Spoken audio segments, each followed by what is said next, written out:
जय श्री कृष्ण। राधे राधे दोस्तों, 7 सितंबर 2023 कृष्ण जन्माष्टमी के दिन अगर आप इस वृक्ष को मात्र छूकर आ जाते हैं तो आपकी जन्मों की गरीबी, दुख, दर्द, कष्ट, पीड़ा उसी समय से मिलनी शुरू हो जाएगी और आप हो जाएंगे धनवान, मालामाल। दोस्तों, यदि आप भी अपने घर की सुख शांति, संतान की कमी और धन की कमी या कर्ज से परेशान हैं या आपका भाग्य आपका साथ नहीं दे रहा है तो दोस्तों 7 सितंबर 2023 जन्माष्टमी पर इस वृक्ष को मात्र छूकर आ जाना। उसके बाद आप देखेंगे कि कुछ ही दिनों में आपकी सभी समस्याओं का हल संपूर्ण न रूप से हो जाएगा। दोस्तों, कई हजार वर्षों बाद 7 सितंबर 2023 को बहुत ही दुर्लभ और दिव्य संयोग बनने जा रहा है, क्योंकि इस दिन जन्माष्टमी के पावन पर्व के साथ साथ राजयोग, अमृत सिद्धि योग और साथ ही धनलक्ष्मी जैसे कई योग बन रहे हैं और इस दिन भगवान श्री कृष्ण सबसे अधिक प्रसन्न होने वाले हैं। इसलिए दोस्तों, अगर आप भी भगवान कृष्ण से इस दिन जो भी सच्चे दिल से मांगेंगे वो मनोकामना आपकी जरूर पूरी होगी और इस दिन इस वृक्ष को छूने से जुड़ा ये उपाय आपकी किस्मत चमका देगा। आखिर कौन सा है वह कार्य जो आपको सभी कष्टों से मुक्त कर देंगे? आज की इस वीडियो में हम आपको विस्तार से बताएंगे, इसलिए दोस्तों वीडियो को आखिर तक जरूर देखें। और दोस्तों, अगर आप भी अपने जीवन में भगवान श्री कृष्ण की कृपा पाना चाहते हैं तो इस वीडियो को लाइक करें कि कमेंट में जय श्री कृष्ण राधे राधे लिखना ना भूले। दोस्तों, भगवान कृष्ण का जन्म भाद्रपद माह की कृष्ण पक्ष की अष्टमी तिथि को हुआ था। इस शुभ तिथि को भगवान कृष्ण के जन्म उत्सव के रूप में मनाया जाता है और इसे जन्माष्टमी कहा जाता है। दोस्तों, जन्माष्टमी 2023 पूजा का शुभ मुहूर्त 6 सितंबर 2023 दिन बुधवार को रात 11:57 से 12:42 के बीच जन्माष्टमी की पूजा की जाएगी। आपको बता दें, कान्हा का जन्म रोहिणी नक्षत्र में मध्य रात्रि में हुआ था। 6 सितंबर को रोहिणी नक्षत्र की शुरुआत सुबह 9:20 से हो रही है। अगले दिन 7 सितंबर को सुबह 10:25 पर इसका समापन हो जाएगा। वहीं जन्माष्टमी व्रत का पारण 7 सितंबर को सुबह 6:02 या शाम 4:14 के बाद किया जा सकेगा। दोस्तों, वहीं ग्रस्त और वैष्णव संप्रदाय के लिए जन्माष्टमी की तिथि आपको बता दें, ग्रस्त और वैष्णव संप्रदाय के लोग अलग अलग दिन कृष्ण जन्माष्टमी मनाते हैं। ऐसे में 6 सितंबर 2023 को ग्रस्त जीवन वाले लोग और 7 सितंबर 2023 को वैष्णव संप्रदाय के लोग कान्हा का जन्म उत्सव मना सकते हैं। दोस्तों, इस बार जन्माष्टमी के दिन कई सारे दुर्लभ संयोग बन रहे हैं। इस बार की जन्माष्टमी के दिन संयोग और संस नामक राजयोग, कालसर्प योग, सर्वार्थ सिद्धि योग, अमृत सिद्धि योग का निर्माण हो रहा है, इसलिए इस दिन का और भी अधिक महत्व बढ़ गया है। दोस्तों, आज की वीडियो में हम आपको एक ऐसी चीज के बारे में बताने जा रहे हैं जिसे उपाय को अगर आप कर लेते हैं तो इस जन्माष्टमी के दिन तो आपकी किस्मत खुल जाएगी, साथ ही सभी संकटों और कष्टों से आपको मुक्ति मिल जाएगी। और दोस्तों, अगर आप इस दिन इन वृक्षों को छूकर आ जाते हैं जिन पर स्वयं भगवान नारायण वास करते हैं तो आपकी गरीबी तत्काल मिट जाएगी और कैसी भी आपकी मनोकामना हो, कैसी भी आपकी इच्छा हो, हर मनोकामना पूर्ण हो जाएगी। दोस्तों, हमारे हिंदू धर्म में वृक्षों को देव स्वरूप कहा गया है और इन वृक्षों में स्वयं भगवान महादेव और नारायण वास करते हैं। और आज मैं आप लोगों को उन पावन वृक्ष के बारे में बताऊंगा जिनको इस जन्माष्टमी के दिन छू लेने मात्र से आपकी जन्मों जन्मों की गरीबी मिट जाएगी। क्योंकि दोस्तों, ये ऐसे वृक्ष है जो देव वृक्ष कहे गए हैं या देव स्वरूप कहे गए हैं। दोस्तों, हमारे धर्म शास्त्र में इन पेड़ पौधों को देवता मानकर हम इनकी पूजा करते हैं और हमें इनकी पूजा करनी भी चाहिए, क्योंकि साइंस भी कहता कि पेड़ पौधे मनुष्य को बिना किसी स्वार्थ के वायु प्रदान करते हैं और सभी प्रकार के जितने भी नकारात्मक चीजें होती है उसे अपने अंदर यह स्वयं सोख लेते हैं और हमें ताजगी प्रदान करते हैं। दोस्तों, पेड़ पौधे स्वयं तेज धूप में तपते हैं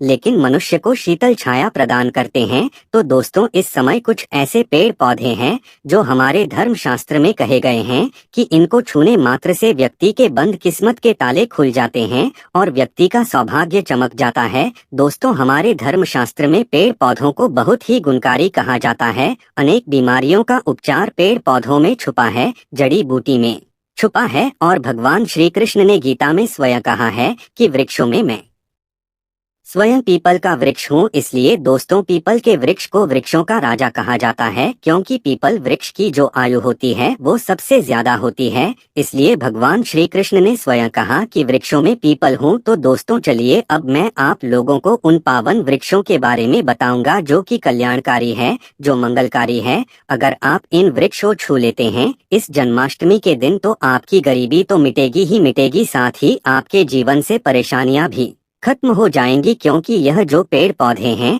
या चेतना युक्त हो जाते हैं, यानी कि इस दिन इनमें चेतना आ जाती है। और जन्माष्टमी के दिन स्वयं भगवान विष्णु जी इन वृक्षों में वास करते हैं, इस वजह से इनमें शक्ति आ जाती है और यह पेड़ पौधे जागृत अवस्था में आ जाते हैं। दोस्तों इस समय इन पेड़ पौधों को मात्र जाकर छूटे, खास करके जो देवी स्वरूप कहे गए हैं, यानी माँ लक्ष्मी स्वरूप माने गए हैं, भगवान विष्णु जी के स्वरूप माने गए हैं, तो इन पेड़ पौधों को आप ऐसे छूकर आ जाते हैं तो आपके जीवन की जो परेशानी है, दुख तकलीफ है, कष्ट रोग बीमारी है, कलह क्लेश है, जीवन में बहुत बड़ी समस्याएं हैं, सब समाप्त हो जाएगी। तो दोस्तों आज आप लोगों को कुछ ऐसे वृक्ष के बारे में बताऊंगा जो देववृक्ष कहे गए हैं। वीडियो को ध्यान से देखना, अगर आज की वीडियो मिस कर दिए तो फिर सारी जिंदगी आपको पछताना पड़ेगा, क्योंकि इस समय जन्माष्टमी का पावन पर्व है और यह एक ऐसा समय होता है जो बहुत ही कल्याणकारी, बहुत ही मंगलकारी दिन होता है।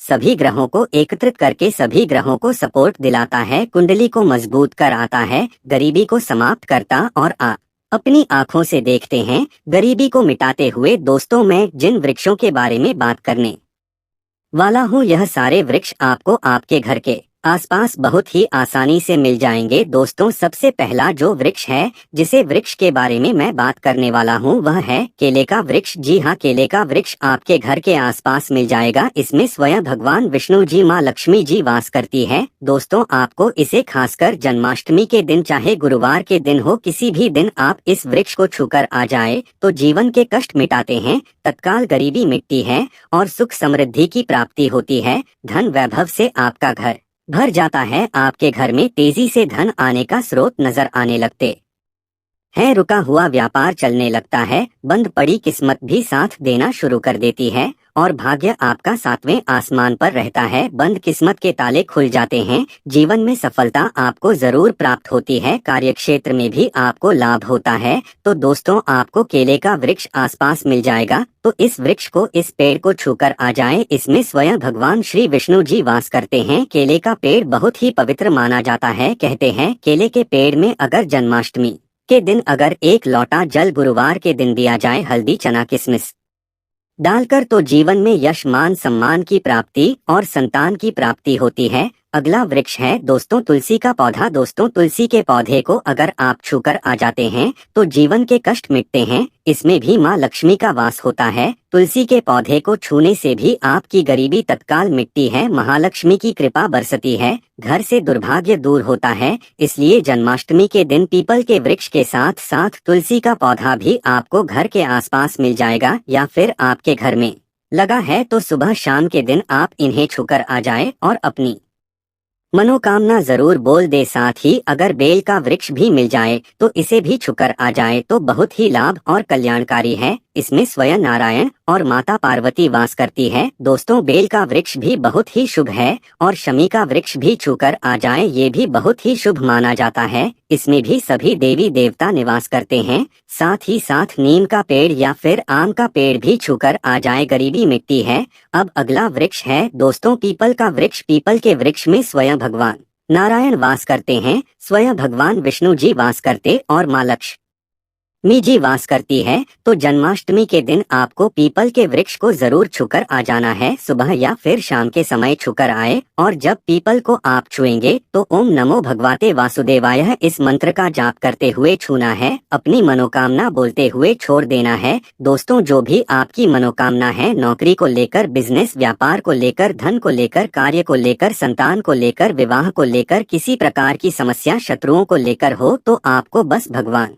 विष्णु जी के वृक्ष पीपल के सामने ऐसे आपको अनुभव करना है कि वे उपस्थित हैं, प्रकट है और उन्हीं का स्मरण करते हुए छूकर आ जाना है। तत्काल देखेंगे 24 घंटे के अंदर आपकी मनोकामना पूरी होगी। बाकी आपकी मर्जी दोस्तों। इतना पावरफुल ये उपाय है कि इसको करने से आपके जीवन के दुर्भाग्य दूर होंगे, कष्ट मिटते हैं, जीवन से गरीबी दूर होती है। दोस्तों, पीपल के वृक्ष में वैसे तो सभी देवी देवता निवास करते हैं, लेकिन जन्माष्टमी के दिन भगवान विष्णु और माँ लक्ष्मी स्वयं निवास करने आती है बैकुंठ लोक से धरती पर। इसीलिए पीपल के वृक्ष को जरूर स्पर्श करके आप अपनी मनोकामना बोल देना, तत्काल आपकी गरीबी मिटेगी। दोस्तों, इस दिन जन्माष्टमी की व्रत कथा भी आपको जरूर सुननी चाहिए, जिसको सुनने मात्र से आपके सभी रुके हुए कार्य बनने लगेंगे। द्वापर युग में जब पृथ्वी पाप और अत्याचारों के भार से दबने लगी, तो पृथ्वी गाय का रूप बनाकर सृष्टिकर्ता विधाता ब्रह्मा जी के पास गई। सभी देवता ब्रह्मा जी के पास गए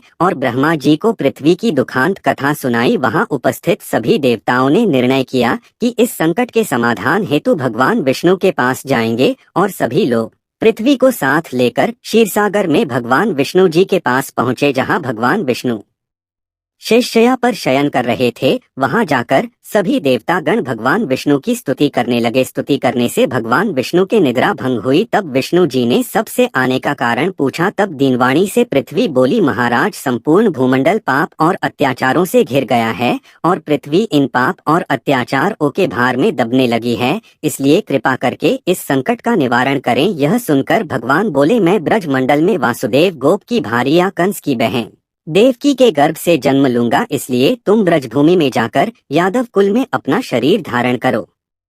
इतना कहकर भगवान विष्णु अंतर्ध्यान हो गए और देवता तथा पृथ्वी ब्रजभूमि में आकर यादव कुल के नंद, यशोदा तथा गोपियों के रूप में पैदा हुए। इसके बाद कुछ दिन ऐसे ही व्यतीत हो गए। वासुदेव नवविवाहित देवकी तथा साले कंस के साथ गोकुल में जा रहे थे। तभी अचानक भविष्यवाणी हुई कि हे कंस, जिसको तू अपनी बहन समझकर अपने साथ लेकर जा रहा है, उसी के गर्भ से 8वां पुत्र होगा जो तेरी मृत्यु का कारण बनेगा। इतना सुनते ही कंस तलवार उठाकर देवकी को मारने के लिए दौड़ा। तब वासुदेव ने कहा, ये औरत बेकसूर है और बेकसूर स्त्री को मारना उचित नहीं है, इसलिए जब भी देवकी के गर्भ से पुत्र का जन्म होगा तो पैदा होते ही मैं आपको अपनी सब संतान दे दूंगा, तो आपको कौन मारेगा। कंस ने उनकी बात मान ली और वासुदेव तथा देवकी को ले जाकर जेल में बंद कर दिया। जब भी देवकी के पुत्र होता तो कंस उन्हें मार देता। देवकी के साथ